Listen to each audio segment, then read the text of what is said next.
This is a Fox News alert. I'm Brett Baer in Washington. Tonight it is extreme southeast Texas and southwest Louisiana's turn to feel the wrath of now tropical storm Harvey.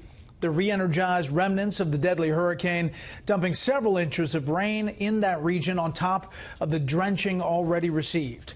Authorities believe at least 23 people have been killed since Harvey made landfall.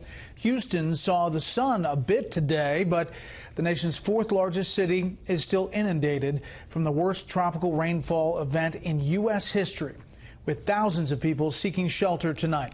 Correspondent Steve Harrigan joins us tonight from Coots, just north of Beaumont. Hello, Steve. Brett, when you get 49 inches of rain in just 5 days, you get towns that are completely surrounded by water. These two men are headed out to Sour Lake. It's 16 miles away, population 10,000, and right now it is completely cut off. The Lone Star State sharing in Harvey's misery. The storm now focusing its energy on Gulf communities around Beaumont, near where it made landfall overnight. Port Arthur's mayor says the entire city is now underwater. This nursing home in Port Arthur among the facilities being evacuated quickly. Some of the nurses have said that the patients were in the water for up to 24 hours. Tensions were at a very high level when I came into this facility from the relatives and even from some of the volunteers who have come to try to take these people out. Desperate family members are posting on social media photos with pleas for help, seeking any information on missing or isolated relatives and friends. Across East Texas, touching acts of kindness and bravery. These men trapped for hours in trees, rescued by an armada of volunteers. And this human chain to help a pregnant woman who went into labor get to the hospital. Also to the rescue, 24,000 National Guard forces will soon be on the ground in Texas. Around Houston, a sight for soggy eyes. The sun rising for the first time since Friday. Officials say nearly all of the area waterways have crested, but search and rescue operations remain in full force. We are still very much in the emergency response phase of this historic storm.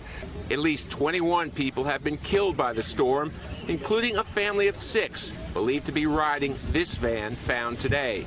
18,000 rescued so far across the state, including this baby airlifted in College Station. With damage estimates conservatively pegged at $160 billion and nearly 50,000 homes damaged in the Houston area alone, officials say many residents will not have much to return to. When water sits in a house for several weeks, the house begins to degrade. More than 32,000 people across Texas remain in temporary shelters. This one in Port Arthur is flooded, creating unsafe conditions. People slipping and falling, this don't make no sense. Very, very, very unsanitary. Another concern for first responders, looting. An overnight curfew in Houston is being strictly enforced to prevent thefts, armed robberies, and those impersonating police officers. Some residents understand the temptation, but aren't taking chances. I think it's a combination of desperation, people needing things, don't have cash, just a lot of people just taking advantage of the opportunity. I don't typically ride with my pistol, but I have it right now. All day long, these volunteers have been pulling people out of subdivisions to my left, to my right, men, women. I saw one toddler little girl with a knapsack on her back, all prepared for a destination to who knows where. Brett? Amazing story. Steve, thank you.